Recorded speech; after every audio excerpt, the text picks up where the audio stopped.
বন্ধুরা, আজকে আমি নিরামিষ সজনে ডাঁটা দিয়ে এমন একটি রেসিপি আপনাদের সাথে শেয়ার করেছি, যেটি গরম ভাতের সাথে থাকলে মাছ মাংস দূরে ফেলে শুধু এই দিয়েই কিন্তু এক থালা ভাত খাওয়া হয়ে যাবে। তো ভিডিওটি শেষ পর্যন্ত দেখুন, আশা করছি রেসিপিটি আপনাদের ভীষণ পছন্দ হবে। তো এই রেসিপিটি বানিয়ে নেব, তার জন্য এখানে আমি কিছু সবজি কেটে নিয়েছি। একটা কলা, দুটো আলু, কিছুটা কুমড়ো আর সজনের ডাঁটা কিন্তু কেটে নিয়েছি। আপনারা চাইলে আপনাদের ইচ্ছে মতো সবজি কিন্তু এই রান্নাটিতে ব্যবহার করতে পারেন। আর এদিকে 1 কাপ মতো মুগ ডাল জলে ভিজিয়ে জল ঝরিয়ে রেখেছিলাম। তো প্রথমেই আমি এই মুগ ডালটিকে পিষিয়ে নেব, তার জন্য একটি মিক্সার জারে এই ডালটা দিয়ে দিচ্ছি। আর জল না দিয়েই কিন্তু আমি এটা পিষে নেব। আপনারা চাইলে শিলবাটাতেও সুন্দর করে বেটে নিতে পারেন।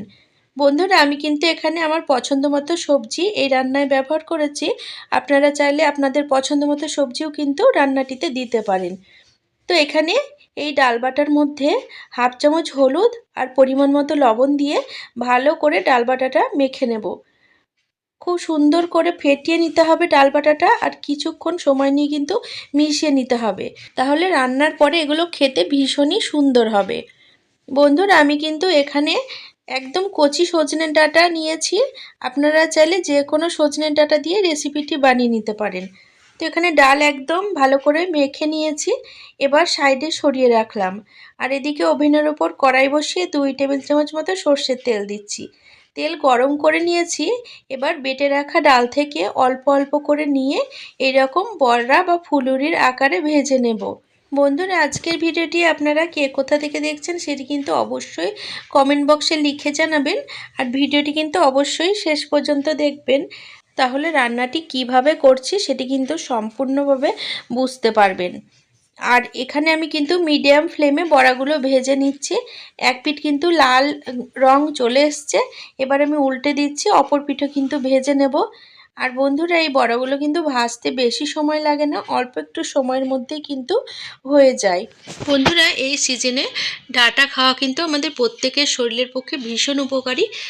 তারপরে ডাঁটা সবজিটা যদি এইভাবে রান্না করে নেন, সেক্ষেত্রে কিন্তু এর স্বাদ বহু গুণে বেড়ে যায়। তো একদিন হলেও কিন্তু এইভাবে ডাঁটার তরকারিটা বানিয়ে দেখবেন। যারা ডাঁটা খেতে পছন্দ করে না তারাও কিন্তু চেয়ে চেয়ে খাবে। এমনকি বাচ্চা থেকে বড় সবাই কিন্তু ভীষণ ভীষণ পছন্দ করবে।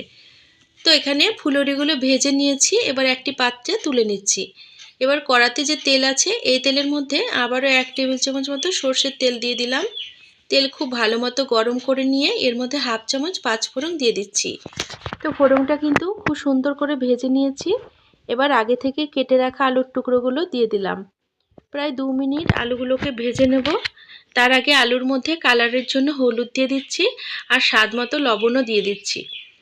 এবার আলুটা একবার নাড়াচাড়া করে দিলাম। বন্ধুরা, এখানে কিন্তু আমি লবণ হলুদ একবারেই দিয়ে দিলাম, পরে কিন্তু আর দেব না। তো আলু কিন্তু 2 মিনিট নাড়াচাড়া করে নেওয়ার পরে এর মধ্যে আমি বাটা মশলা দিয়ে দেব 1 টেবিল চামচ। এখানে আমি জিরে, আদা আর শুকনো লঙ্কা একসাথে বেটে রেখেছিলাম। তো বাটা মশলা দিয়ে আবারও আলুর সাথে 1 মিনিট মতো কষিয়ে নেব। বন্ধুরা, আজকের ভিডিওটি যদি ভালো লাগে তাহলে অবশ্যই আমার সাথে থাকবেন। আর আমার সাথে থাকার জন্য চ্যানেল সাবস্ক্রাইব করে পাশে থাকা বেল নোটিফিকেশনটা অবশ্যই অন করে রাখবেন। তাতে আমি আগামী দিনে যখনই নতুন ভিডিওর আপলোড দেব তার নোটিফিকেশন আপনারা সবার আগে পেয়ে যাবেন। আর ভিডিওগুলো কিন্তু সবার আগে দেখতে পাবেন। তো এখানে মশলার সাথে আলু খুব ভালো করে 1 মিনিট কষিয়ে নিয়েছি। এবার একটি মিডিয়াম সাইজের টমেটো কুচি দিয়ে দিলাম। টমেটো দিয়ে কিছুক্ষণ নাড়াচাড়া করে নিয়ে এর মধ্যে বাকি সবজিগুলো দিয়ে দিচ্ছি। তো এখানে কেটে রাখা কুমড়ো দিয়ে দিলাম আর কলার টুকরোগুলোও দিয়ে দিলাম। এবার সমস্ত উপকরণ আবারও 2 মিনিট মতো কষিয়ে নেব। বন্ধুরা, আমি এখানে আমার ইচ্ছে মতো সবজি কিন্তু রান্নাটিতে ব্যবহার করেছি। আপনারা কিন্তু আপনাদের পছন্দ মতো সবজি এই রান্নাটিতে ব্যবহার করতে পারেন। তো এখানে সমস্ত উপকরণ খুব ভালো করে কষিয়ে নিয়েছি। এবার আগে থেকে কেটে রাখা ডাঁটার টুকরোগুলো এর মধ্যে দিয়ে দিচ্ছি। তবে ডাঁটা দিয়ে আর বেশিক্ষণ কষাবো না, 1 মিনিট মতো নাড়াচাড়া করে নেব। বন্ধুরা, এই গরমের দিনে দুপুরবেলায় যদি এইরকম হালকা তেল মশলায় তৈরি এই রকম ডাঁটার তরকারি থাকে, তাহলে কিন্তু 2 হাতা ভাত বেশি খেতে ইচ্ছে করবে আর খেতেও কিন্তু দুর্দান্ত লাগবে। তো এখানে 1 মিনিট নাড়াচাড়া করে নিয়ে এর মধ্যে পরিমাণ মতো জল দিয়ে দিচ্ছি। সবজিগুলো সেদ্ধ হতে যতটা পরিমাণে জল লাগবে ঠিক ততটা পরিমাণে কিন্তু জল আমি দিলাম। আপনারা কিন্তু কতটা পরিমাণে ঝোল রাখবেন সেই আন্দাজ বুঝে জল দিয়ে নেবেন। তো জল দেওয়ার পরে তরকারিটা একবার ভালো করে নাড়াচাড়া করে দিলাম। এখানে ঝোল ফুটতে শুরু করেছে, এবার ঢাকা লাগিয়ে 4 থেকে 5 মিনিট মিডিয়াম ফ্লেমে হতে দেব। তো 5 মিনিট পর ঢাকাটা তুলে নিচ্ছি আর তরকারিটা একবার নাড়িয়ে দেব আর দেখে নেব আলু কুমড়ো এই সমস্ত উপকরণ সেদ্ধ হয়েছে কিনা। তো এখানে আলু সেদ্ধ হয়ে গেছে আর কুমড়োও কিন্তু খুব ভালো মতো সেদ্ধ হয়ে গেছে।